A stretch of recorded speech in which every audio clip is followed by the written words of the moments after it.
This is the VOA Special English Education Report.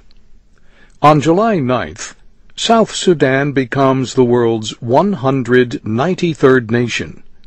Almost 99% of voters last month chose independence from the North. South Sudan will also be one of the world's least developed nations. This follows years of war and neglect by the Sudanese government in Khartoum. South Sudan is about the size of France, yet it has only 50 kilometers of good roads and almost no public electrical power or other basic systems. Illiteracy rates are high.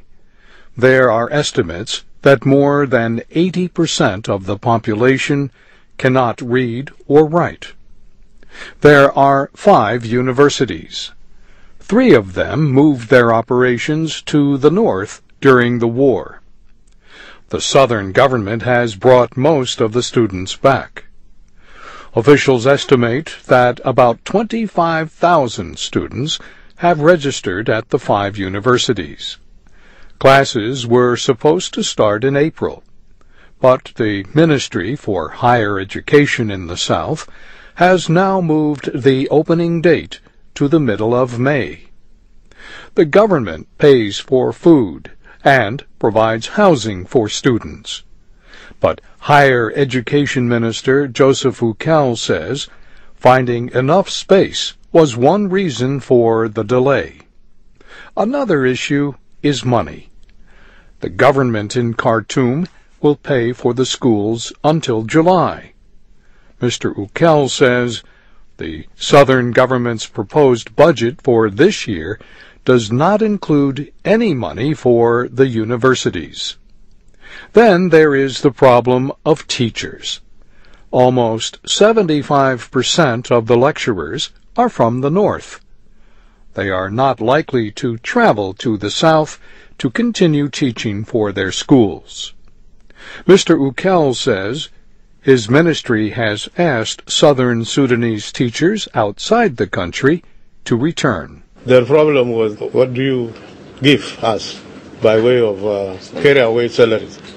That became our problem. William Deng heads a commission supervising the return of 90,000 former fighters to civilian life.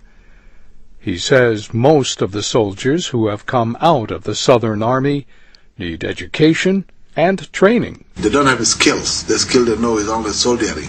Now you must train them with life skills such as carpentry, making bricks, and also small agriculture or microfinancing. Only 4% of good land in southern Sudan is being farmed.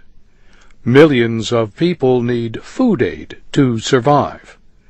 The head of Juba University, Agre Abate, says his school can play a big part in training agricultural specialists. Agriculture is a very important area, and we as an institution will have the role of producing those who will come out and work in the agricultural sector in terms of the necessary interventions that need to be made to improve our food security.